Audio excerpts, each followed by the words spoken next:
Bem, olá pessoal, então estamos aqui para começar um novo curso, eu vou passar o curso de Macroeconomia e Exercícios voltado para FCC. Esse curso ele serve para atender aqueles que vão fazer o curso do ISS São Paulo, cursos de tribunais em que caem economia voltado para o cargo de economista, tá legal? E qualquer outro concurso que a FCC aplique que cobre economia, auditor e substituto de Tribunal de Contas, analista de Tribunal de Contas, economistas de empresas públicas e sociedades de economia mista, tá legal? Mas eu acredito que neste curto prazo, grande parte dos que estejam me assistindo realmente devem estar querendo assistir esse curso, tendo em vista o concurso do ISS São Paulo que se aproxima, né? Bom, como que eu estruturei esse curso de macroeconomia e exercícios? Eu quero fazer um curso o mais focado possível, o mais com cara de reta final possível, porque um curso de exercícios comentados, eu acredito que ele é voltado para quem já sabe a teoria, quem já estudou a matéria, tá certo? E apenas quer treinar ou verificar alguns bizus, alguns macetes para resolver as questões de concursos. Então eu não pretendo fazer um curso que ultrapasse 15 horas de carga horária, acredito que não deve passar de 15 horas, tá? E não pretendo comentar um número muito grande de questões. Então, nesse curso aqui, eu pretendo comentar algo entre 120 e 130 questões da FCC. Em sua grande maioria, questões aplicadas entre 2008 e 2011, portanto, questões recentes, tá? Como é que vai ser estruturado o nosso curso? Então eu vou dividir por matérias, tá? Primeiro contas nacionais, depois balanço de pagamentos, depois modelo keynesiano, depois moeda, depois modelo ISLM, depois oferta e demanda agregada, inflação e curva de Phillips, depois economia intertemporal, modelo de solo e por último os números índices e produto nominal e real, tá? Então vão ser esses os assuntos que a gente vai ver em nosso curso, tá? E vou tentar colocar o máximo possível respostas focadas. Então, eu não pretendo, durante a resolução das questões, ficar divagando muito sobre a teoria, porque eu acredito que você que está me assistindo já tenha estudado a teoria, tá? Quando eu sentir a necessidade que uma questão for um pouco mais difícil, um pouco mais complicada, aí eu devo parar para fazer um aprofundamento teórico maior. Caso contrário, vai ser ler a questão e mandar bala na resolução, tá legal? Se você sentir dificuldades ou não entender alguma resolução, eu peço que procure algum material escrito, um livro, enfim, algum curso, em que você possa ter o aprofundamento teórico necessário para acompanhar aqui a batida do nosso curso, tá? Que vai ser um curso, pretendo eu, que seja bastante dinâmico. Quanto à lista de exercícios, pessoal, eu disponibilizei aí na área do aluno, tá? É só você fazer o download. Você tem vários PDFs com as questões e o gabarito das questões, tá? Então eu peço que para acompanhar o curso, você imprima essa lista de exercícios, ou então faça o download e deixe o arquivo aberto, tá? Que eu não coloquei as questões nos slides, tá? Então o melhor, o ideal é que você imprima as questões e vá acompanhando comigo pelo papel. Vai olhando, lê a questão no papel e vai acompanhando a minha resolução aí na tela do seu computador, tá? Ou então salva o arquivo em PDF e fica ali alternando entre a leitura da questão e a resolução da questão aí na telinha do eu vou passar, tá legal? Bom, então chega de lero-lero, vamos lá resolver questões de contas nacionais. Questão 1. Então essa questão aqui da analista de controle do Tribunal de Contas do Estado do Paraná, aplicada em dezembro de 2011, tá? Os seguintes dados foram extraídos das contas nacionais de um país. Então ele diz lá, importação de não fatores, M é igual a 1.750, variação de estoques é igual a 250, formação bruta de capital fixo é 2.300, PIB a preços de mercado é igual a 14.700, Exportação de bens e serviços não fatores, 2.500. Impostos indiretos, 2.900. E subsídios igual a 380. Então, a questão que é o consumo final da economia, das famílias e da administração pública nesse país correspondeu em milhões de unidades monetárias a...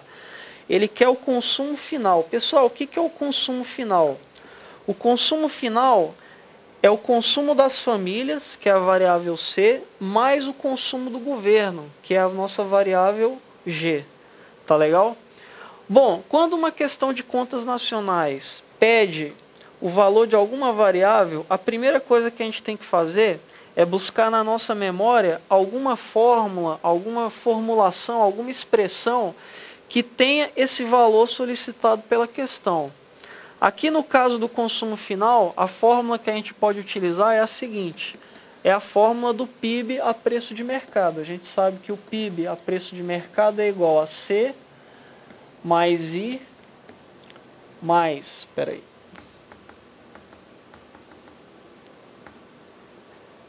É igual a C mais I mais G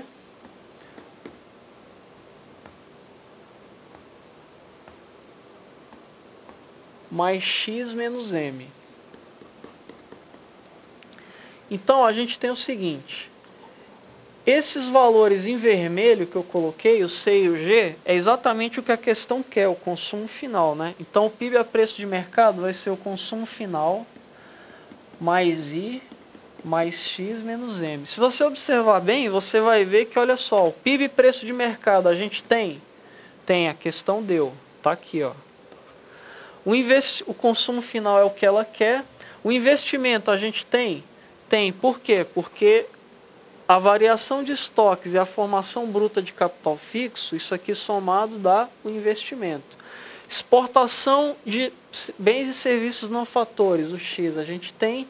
Importação de bens e serviços não fatores, a gente também tem. Então, a gente tem o seguinte, é só substituir os valores.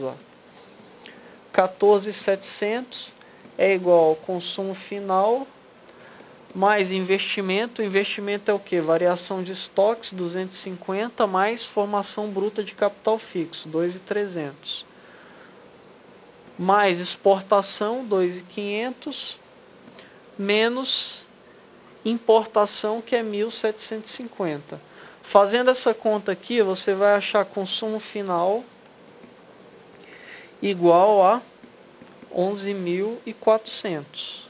Tá legal? Então, questão 1, gabarito é letra B de bola. Tá legal? Questão bem simples, tá, pessoal? Essa foi uma questão bem fácil aplicada aí pela Banca FCC. E olha que foi numa prova, num concurso da área econômica, hein? Então, vamos lá. Questão 2. Concurso da Infraero também para a área econômica. Esse concurso foi aplicado em novembro de 2011. Então, vamos lá. No ano de 2010, o PIB de um determinado país... Então, vou botar aqui PIB de 2010... totalizou 2,55 trilhões de unidades monetárias. E o PNB totalizou, PNB de 2010, totalizou 2,35 trilhões de unidades monetárias, sendo ambos os agregados medidos a preços de mercado. Então aqui é PIB a preço de mercado e PNB a preço de mercado. Isso significa que no período foi de 200 milhões de unidades monetárias. Então, a gente vê que tem uma diferença entre os dois agregados aqui, que é exatamente uma diferença de 0,2 trilhão, né? Que é 200 milhões de unidades monetárias. Então, a gente tem que ver o que significa essa diferença de 200 milhões. Essa diferença vai ser o quê? Vai ser exatamente o que difere, né, o PIB do PNB. O que difere o conceito interno do conceito nacional. É a única diferença dos conceitos, né, que a questão apresentou. A gente tem o seguinte, o PIB, ele é igual ao PNB mais a renda líquida enviada ao exterior. Tá legal, pessoal? A diferença entre o conceito interno e o conceito nacional é justamente essa, tá? Então, sempre, quando você tiver que diferenciar esses dois conceitos, interno e nacional, a expressão que você vai usar é essa aí. O interno, ele vai ser igual ao nacional mais a renda líquida enviada ao exterior. Então, aqui no caso, a gente vai botar aqui, ó, o PIB quanto vale? 2,55. O PNB quanto vale? 2,35. Mais renda líquida enviada ao exterior. Então, renda líquida enviada ao exterior é 0,2 trilhão, que é 200 milhões. Então, a resposta da questão 2 é a letra E, né? Essa diferença de 200 milhões de unidades monetárias é exatamente o que está na letra E, a renda líquida de fatores de produção enviada ao exterior. Lembrando que essa renda líquida enviada é o que? A renda enviada menos a renda recebida. Tá? Então, questão 2, o gabarito é letra E. Vamos lá então para a questão 3.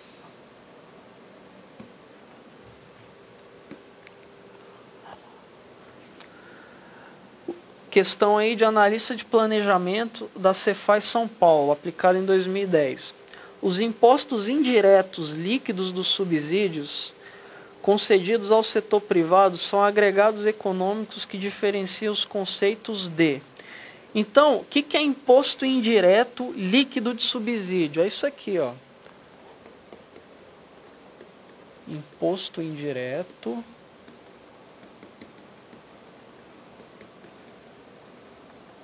líquido de subsídio. É simplesmente o imposto indireto menos o subsídio, tá? Se a questão falasse assim, o subsídio líquido do imposto indireto, como você ia raciocinar? Se a questão falasse subsídio líquido do imposto indireto, você ia fazer o contrário, subsídio menos imposto indireto, tá? Essa palavra líquido de subsídio, a gente tem que fazer, botar um sinal de menos, tá? Então, imposto indireto líquido de subsídio significa essa expressão aqui.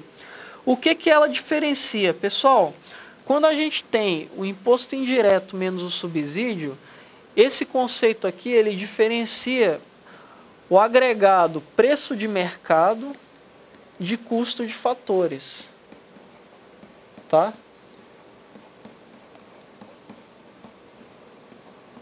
Então, ele diferencia o PIB preço de mercado do PIB custo de fatores. Diferencia o PNB preço de mercado do PNB custo de fatores. Diferencia o produto interno líquido a preço de mercado do produto interno líquido a custo de fatores. E assim por diante. Ou seja, essa expressão, tudo que ela diferencia é isso aqui, ó. O preço de mercado e o custo de fatores. Tá legal? Então, a resposta dessa questão 3 só pode ser a letra A. PIB a preços de mercado e PIB a custos de fatores, né? Você olha aí que a letra B e a letra C, realmente eles colocam ali o custo de fator e o preço de mercado, só que eles misturam, né, os agregados, ó.